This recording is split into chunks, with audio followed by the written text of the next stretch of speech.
This Ag Business Update brought to you by American Implement, indebted to the past, committed to the future.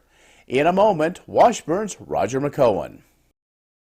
S&S Trailer Sales, with 2 locations in Ness City, Kansas, is where everybody goes to buy or rent trailers. They feature the all-new, all-aluminum Mauer grain trailer with all of the electric options, the easy-to-load detached trailers, and a huge stock of header trailers. At the west location, you'll find bumper pulls, goosenecks, and oilfield specialty trailers, along with flat and utility beds for pickups. S&S Trailer Sales in Ness City and on the web, but remember, you do have to spell out the and. Would you like to see something done about high gas prices and low unemployment? Western Place Energy in Campus, Kansas is doing something about it. They're a proud part of Growth Energy, America's ethanol supporters, and they employ 38 people and will be adding more following the expansion. Ethanol fuel not only reduces the cost of regular gasoline, it's good for the environment and keeps money right here in the United States while supporting local rural jobs. Western Plains Energy, doing something for the future. And time once again for our monthly conversation with Dr. Roger McEowen for the Washburn School of Law. He's an ag and tax law specialist. Dr. McEowen, always good to see you. Well, good to be with you, Ken. Appreciate it. Well, as we kind of keep this rolling along, it didn't seem like very long ago we talked about 2023 and all the different things. And sure looks like to me what we're going to talk about today is 2024 is this kind of a continuation. And let's get into some of these. I mean, farm bankruptcy, Chapter 12 bankruptcy, back at it. Yeah, we're seeing some more of these, Ken, come through the pipeline. I think that's going to be a trend we'll continue to see throughout 2024. But of course, Chapter 12 is for qualified family farmers. It's only for people that can qualify as a family farmer. It's for nobody else. And it's to reorganize the farm business. And it came out of the farm debt crisis of the 80s. But a key point of it is that you have to put a reorganization plan together that tells the bankruptcy court how you're going to reorganize your business and pay off some of your debt and continue going forward in your farming operation. And that has to be feasible. And what we had was a recent case in Kansas on that feasibility issue. And the debt got restructured. They made the first year's payment and then couldn't make the second year payment. And we're asking the court for more time to put together financing and more loans so that they could avoid foreclosure. And the end result was the court gave them as much slack as possible, but then finally said, look, you're going to have to come up with in 2 weeks a serious plan that is feasible as to how you're going to go forward, or we're going to dismiss the case. So it comes back to that point of being feasible, and that's based on all the facts and circumstances. All right, here's another one. You can't sue the government. Well, you might be able to sue the government, and that this case went all the way to the U.S. Supreme Court, and it was a borrower from the USDA's Rural Housing Authority Service, and they paid off their loans by the middle of 2018, but yet USDA apparently didn't correct their records and kept telling consumer credit reporting companies that the loan was in default. Of course, that messes up that individual's credit score and their ability to get favorable interest rates on loans. And USDA repeatedly did that, and after being notified, wouldn't correct the record. So the individual sued them, and USDA tried to dismiss the case, saying, hey, we're the big bad federal government. You can't sue us. That's the doctrine of sovereign immunity.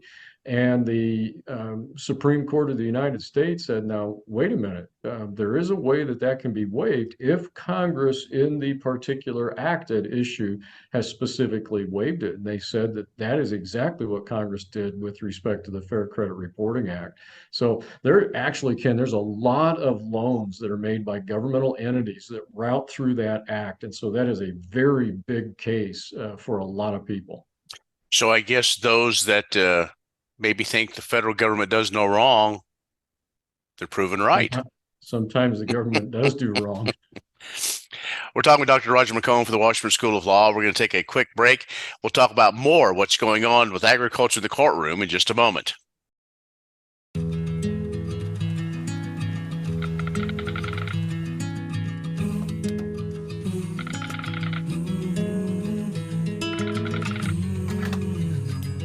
The cost of everything has gone up dramatically over the last 75 years.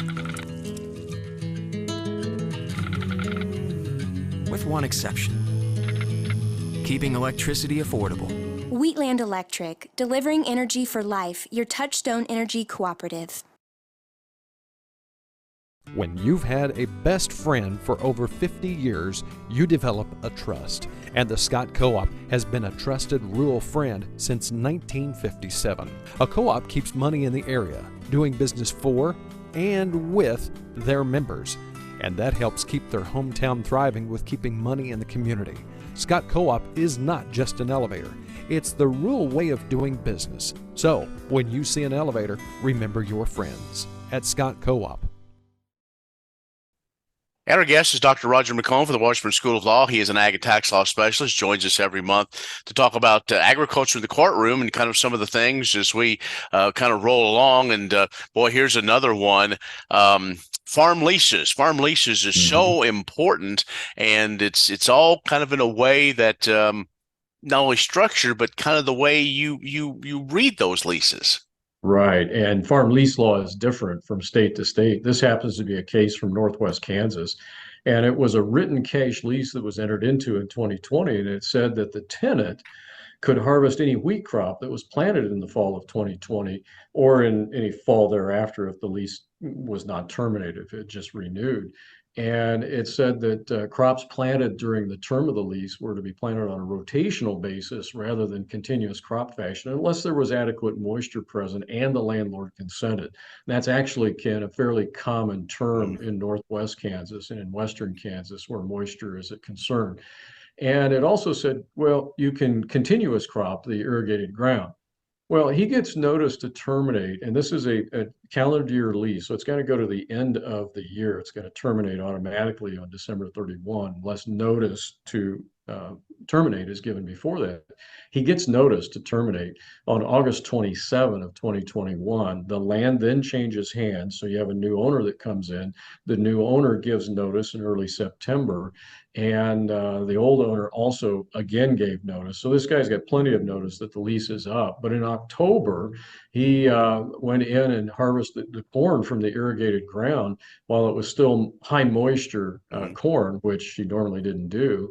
And then told them, I'm going to plant wheat, and he plants wheat the next day. Well, that creates a problem, as you can imagine. The question is he entitled to the wheat? The court said, no, you're not, for two reasons. One, you had notice from the old owner and the new owner, and that's a key point. The new owner takes the land subject to the existing lease and has the obligation to terminate it if that's what they want to do. And the court said that's what they did.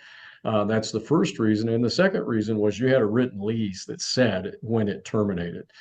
So you always have to follow the terms of the written lease. And this was, unfortunate, I think probably miscommunication, but the right result by the court. Right. And those are things that are so important. I know in other states there are specific days when those leases expire or start back up again and so on. But the written lease, at least in Kansas, is what kind of leads the charge. All right. The last thing we want to talk about is one that probably will continue and could really have implications all over a lot of the Midwest. That is some property damage dealing on grassland, even farmland, with some of these underground pipelines. Yeah, there are a lot of pipelines out there that are underneath farm and ranch land, and this happened to be one in Oklahoma that went to the 10th Circuit. Of course, Kansas is part of the 10th Circuit, so this is applicable law for us here in Kansas. But this is a pipeline underneath some ranch land in Oklahoma that was carrying gasoline and diesel, and some ranch hands smelled a diesel odor, fuel odor coming from a cave on the ranch, and they hired experts to test the soil and surface water and groundwater for possible hydrocarbon contamination. And the test did return trace amounts of refined petroleum products, and they couldn't resolve the issue with the energy company. And so there ends up being a lawsuit, and they sue for a whole bunch of things, various trespass claims, various nuisance claims, unjust enrichment, all of those types of things. And the trial court lumped all of those claims together, which then meant they had to have a minimum level of contamination to be present to establish an injury. And the court said, well, you couldn't do that. So summary judgment to the energy company. Well, it goes on appeal to the 10th Circuit. And I think correctly so, the 10th Circuit said, now, wait a minute. On these various tort claims, there are different standards of care that apply to each independent tort that has been alleged. And so it was improper for the trial court just to lump everything together. And they have to look at the nuisance claims separately from the trespass claims, separately from the unjust enrichment claims. So this will be back at the trial court, applying the proper standard and looking at each of those tort claims independently. All right. Well, I'm sure this will be ongoing because we have others in other states that similar situations are going their way through state legislators to see what laws are, what may stick. So, all right, Dr. McEowen, if folks want to learn more, deeper dives into these subjects we've talked about, how can they find that? My discussion of these cases is contained on my blog. You can reach that from the homepage of my website, and that's washburnlaw.edu/WALTR. I also share that with Ag Manager through the Ag Econ Department at K-State, so it can be found there also. All right, Dr. McEowen, as always, appreciate your time, and we'll talk to you again soon. Thank you, Ken. Dr. Roger McEowen from the Washburn School of Law has joined us. We will take a break and come back with more in just a moment.